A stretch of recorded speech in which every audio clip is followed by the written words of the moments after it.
ठीक है। Junior artist में आप फोटोज दे दो, वर्क लिंक दे दो, अगर है तो ठीक है, अदरवाइज कोई दिक्कत नहीं, बट आप फोटोज दे दो हमको, फोटोज से आपको काम मिल जाएगा। जूनियर आर्टिस्ट में दोस्तों हमारा नुकसान क्या है और हमारा बेनिफिट क्या है वो दोनों मैं आपको बताऊंगा। गैस नुकसान तो हमारा यही है कि हमको जब प्रोडक्शन वाले या मान लो डायरेक्टर हो गया या फिर मान लो कोई एक्टर हो गया, मतलब जितने भी लोग हमको देखेंगे वो कहेंगे कि जूनियर आर्टिस्ट है। वो तभी होता है गाइस जब हम लोग बार बार जाते हैं, क्योंकि ना हमारी जो फिल्म इंडस्ट्री है ना बहुत छोटी है फिल्म इंडस्ट्री, लोग आसपास ही घूम घुमा के एक दूसरे के साथ काम करते रहते हैं। जैसे एग्जांपल के लिए मैं आपको बता दूं, जो मैंने अपने हरियाणा में रणदीप हुड्डा वाली मूवी की थी अब तेरा क्या होगा लवली, उसी की टीम के लोग मेरा काले पानी में थे, काला पानी की टीम के लोग ही मेरे दुपहिया में थे, तो इस तरीके से दुपहिया के टीम के कुछ लोग मेरे देवा में थे। तो ऐसी मतलब सर्कल घूमता है, मतलब इंडस्ट्री में काम ही ऐसा होता है कि इंडस्ट्री छोटी सी है, घूम घुमा के लोग तुमको इंडस्ट्री में मिलते रहेंगे। तो हमको ना सबके साथ बना के भी रखनी पड़ती है, चाहे सामने वाला बुरा बोल रहा है कुछ भी बोल रहा है, हमको बना के भी रखनी पड़ेगी अगर हमको काम करना है। तो जब हम लोग बार बार ज्यादा काम करते हैं ना एज एन जूनियर आर्टिस्ट में, तो ना इंडस्ट्री वालों का माइंडसेट बन जाता है, अरे यार ये तो जूनियर आर्टिस्ट है, अरे यार ये तो फीचर्ड आर्टिस्ट है, ठीक है, इस तरीके से। तो देखो जूनियर आर्टिस्ट में इसलिए करता था गाइस, मेरे को फाइनेंशियली दिक्कत रहती थी और मेरे को सीखनी थी चीजें, मेरे को अपनी लाइफ में ग्रो करना था। तो स्टार्टिंग में मैं क्या करता था, मैं एज एन जूनियर आर्टिस्ट काम करता था, मैं जाता था अपने पानीपत से रात को 2-2 बजे जाता था, क्योंकि कॉल टाइम सुबह का होता था 5 बजे का दिल्ली में, तो मतलब पानीपत से दिल्ली जाना 2-2.5 घंटे आराम से लगते थे।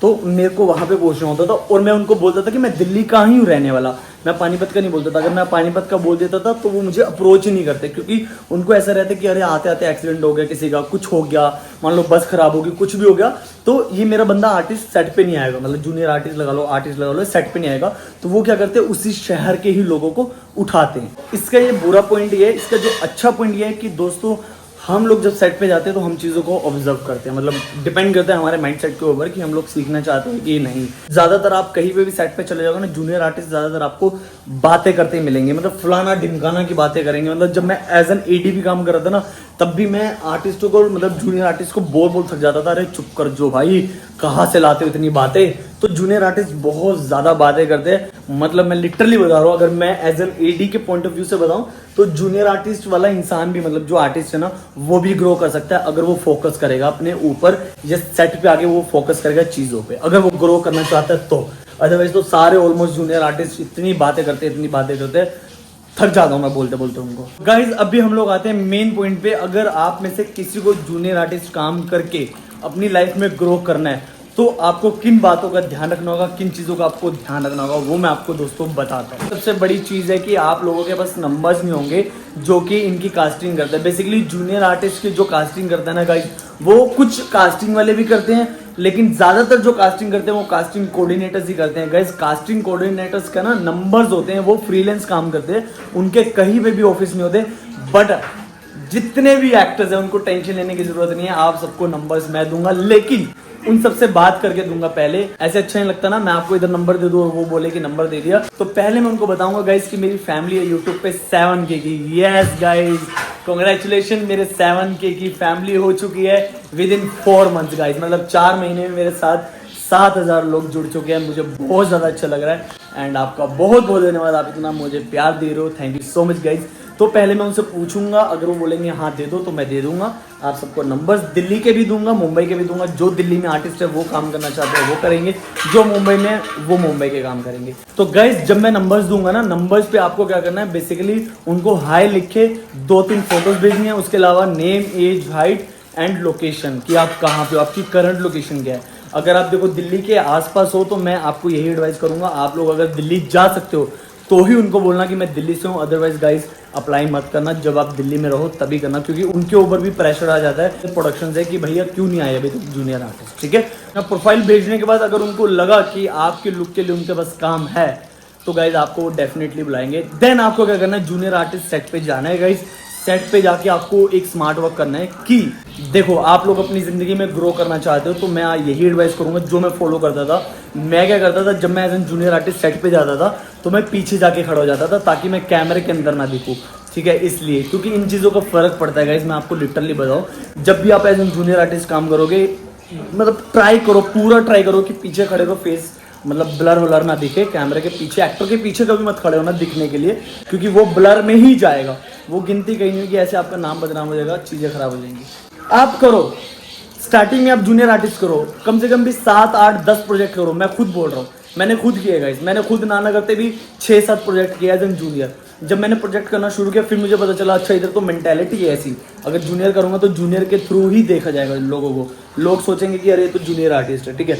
6-7 प्रोजेक्ट करो एज एन जूनियर आर्टिस्ट। उसके साथ साथ गाइस आपको स्मार्ट वर्क पता क्या करना है, स्मार्ट वर्क आपको ये करना है, जब आप एज एन जूनियर आर्टिस्ट काम करने जाओगे तो आपको सेट पे जो आपको अच्छा बंदा दिखा, लाइक डायरेक्शन टीम में से हो गया या फिर आपको फीचर कास्ट में से कोई आया एक्टर, तो गाइस सेट पे जाने के बाद आपको स्मार्ट वर्क जो है वो ये करना है, वहां पे जाके जो फीचर कास्ट वाले आर्टिस्ट होंगे ना, मतलब एक रिस्पेक्टफुली उनसे जाके बात करना फीचर कास्ट वाले आर्टिस्टों से। उसके अलावा अगर डायरेक्शन टीम में कोई अच्छा है बंदा, इंटर्न या थर्ड एडी, उनको ही अप्रोच करना। फर्स्ट एडी को अप्रोच करोगे या डायरेक्टर को अप्रोच करोगे तो कोई फायदा नहीं, वो कास्टिंग वाले को बोल देगा कि भाई ये सीधा आके डायरेक्टली बात कर रहे हैं डायरेक्टर से, तो इसको नेक्स्ट टाइम से नहीं बुलाना। तो गाइज ये गलती मत करना, बहुत सारे ऐसे लोग हैं जो कि फ्रेशर्स है जो ये गलती करते हैं, तो ये गलती मत करना। जाके रिस्पेक्टफुली फीचर कास्ट से बात करो या फिर कोई अच्छा आईडी मिल जाए आपको उससे बात करना, या फिर जो फीचर कास्ट के जो कास्टिंग वाले हैं ना उनसे बात करना। बट गाइज ध्यान रखना कि आपका जो कास्टिंग वाला बंदा है वो देखना ले, क्योंकि वो देखेगा तो वो बोलेगा कि भाई तुझसे क्यों बात कर रहा है। सिंपल सी बात है गाइस, मैं आपको टू बी फ्रैंक बताऊं, यहाँ पे लोग एक दूसरे से जलते हैं कि मेरा आर्टिस्ट उसके पास ना जाए, उसका आर्टिस्ट मेरे पास ना आए, इसका आर्टिस्ट उसके पास ना जाए। इसलिए तो बहुत ही आपको लाइक स्मार्ट तरीके से स्टेप लेना पड़ेगा, बहुत ही सोच समझ के आपको स्टेप लेना पड़ेगा ना, और कोशिश करना कि आप लोग नंबर ले सको, लाइक फीचर कास्ट वाले से नंबर ले सको कास्टिंग वाले का। बट गाइस आप एक चीज का ध्यान रखना, एक्टर्स में ना एकता नहीं है बिल्कुल भी, मैं आपको सच बता रहा हूँ, एक्टर्स में 1% की भी एकता नहीं है। मतलब अगर मेरा दोस्त अगर काम कर रहा है ना, अगर मैं मान लो आगे प्रोडक्शन से 10,000 रुपये मांग रहा हूँ, वो बोल देगा कि मैं 5,000 रुपये में कर लूंगा, तो एक्टर्स में बिल्कुल भी एकता नहीं है। अब देखो कुछ अच्छे लोग होते हैं जो कि नंबर्स दे देंगे, कुछ ऐसे लोग होते हैं जो कि देते ही नहीं है, आपको घुमाते रहेंगे, ठीक है। इन चीज़ों का भी ध्यान रखना गाइज। तो यही सारी चीज़ें हैं guys, as an junior artist काम करो, मैं बोलता हूँ एज एन फ्रेशर काम करो। उसके बाद आप धीरे धीरे जब आप ग्रो करोगे, चीज़ों के बारे में आपको पता चलेगा, तो अपने आप ग्रो करते जाओगे। मैं गाइज इस दीवार पे हाथ रख लेता हूँ, हाथ थक गया मेरा, हाँ। इस तरीके से गाइज आप अप्रोच करो, ठीक है, आपको बहुत ज्यादा बेनिफिट मिलेगा। धीरे धीरे आप ग्रो करते रहो। जैसे मान लो 6-7 प्रोजेक्ट कर लिए, 6-7 प्रोजेक्ट में आपका जो गोल है ना वो यही रहना चाहिए कि हम लोग ज्यादा से ज्यादा कास्टिंग वालों का नंबर ले ले और ज्यादा से ज्यादा हम अपने लोगों को प्रोफाइल भेज दें। एंड ऑल्सो गाइस सिर्फ नंबर्स लेने से ही काम नहीं होगा, आपको अपने क्राफ्ट पे भी काम करना पड़ेगा, आपको अपने आप को पॉलिश करना पड़ेगा। उसके अलावा साथ के साथ आपको अपनी प्रोफाइल को अपडेट भी करना पड़ेगा। जिनको नहीं पता प्रोफाइल क्या होती है, उनके ऊपर ऑलरेडी मैं व्लॉग बना चुका हूँ, जाकर देखिए, आपको पता चल जाएगा कि किस तरीके से प्रोफाइल भेजनी है, क्या क्या चीजें करनी है, ठीक है। तो यही था जो जूनियर आर्टिस्ट का था। धीरे धीरे जब आप करोगे ना गाइज, रेपुटेशन तो गिरेगी, डेफिनेटली गिरेगी, बट हमको क्या करना है यहाँ पे कि 6-7 प्रोजेक्ट एज एन जूनियर कर लिए, उसके बाद उन 6-7 प्रोजेक्ट में हमको इतना पकड़ बना लेना है कि हम लोग फीचर कास्ट कर सके। तो वहां से हमको शिफ्ट करना है फीचर कास्ट पे। फीचर कास्ट जब आप करोगे तो जूनियर्स को छोड़ दो, फिर वो टैग हट जाएगा आपका जूनियर आर्टिस्ट का। फिर ये होगा कि अरे ये तो पहले जूनियर आर्टिस्ट करता था, अब इतना अच्छा करता है भाई, फीचर कास्ट करता है। तो फीचर कास्ट के बाद फिर ऑडिशंस देने लग जाओ, करो फीचर कास्ट करते करते फिर और सारी चीजें करने लग जाओ, ऑडिशंस देने लग जाओ, क्राफ्ट पे काम करो, थिएटर करो, प्रैक्टिस करो, बहुत सारी चीजें करो। तो अपने आप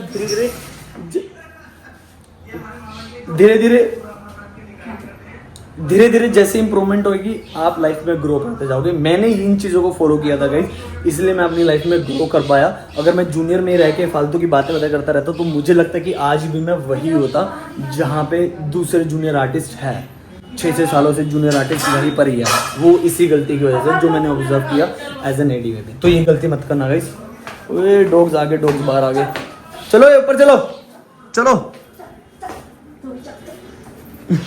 जाते नहीं है, तो ये गलती मत करना। तो यही चीज़ है, बाकी तो गाइस लगे रहो, हो जाएगा काम, डेफिनेटली होगा। मैं भी लगा हुआ हूँ, अभी तो चलो मामा जी के यहाँ पे घूमने के लिए आया हूँ, बाकी लगे रहो, डेफिनेटली काम होगा। मैं भी लगा हुआ हूँ, सारे लगे हुए हैं अपने अपने लाइक अपने अपनी जिंदगी की जंग में, सब लगे हुए हैं कहीं ना कहीं पहुँचने के लिए, तो डेफिनेटली पहुँच जाएंगे। बट गाइस निकलना बहुत ज़्यादा ज़रूरी है, जब तक निकलेंगे नहीं तब तक कुछ नहीं होगा। आपको समझ में आ गया होगा गाइस जो मैं चीज बताना चाह रहा हूँ आपको। आई थिंक आपको क्लैरिटी मिल गई होगी कि अगर जूनियर आर्टिस्ट करना है तो लाइक इमेज खराब होगी, सारी चीजें होगी। धीरे धीरे चीजें इंप्रूव भी हो जाती है। इमेज तब खराब होगी जब हम उसको कंटिन्यू करते रहेंगे, फिर एक मार्केट वैल्यू बन जाएगी कि ये बंदा तो सिर्फ जूनियर आर्टिस्ट ही करता है, ठीक है। जूनियर आर्टिस्ट करो, फीचर आओ, फीचर से 1 day 2 day, उसके बाद धीरे धीरे करते करते ऑडिशंस देना शुरू कर दो, अपनी एक्टिंग को, इतना स्किल्स को इंप्रूव कर लो, थिएटर करो गाइस, बहुत थिएटर करना जरूरी नहीं है, बट हाँ 1-1.5 साल थिएटर करो, उससे आप निखर जाओगे। बट गाइज आपको मैं एक चीज और रियलिटी बता दूं, अगर आप लोग थिएटर कर रहे हो तो गाइज थिएटर करते करते भी आपको ऑडिशंस नहीं देने, ठीक है। जब आप थिएटर कर रहे हो तो थिएटर करो, सिर्फ थिएटर छोड़ने के बाद फिर आप अपना ऑडिशंस दो।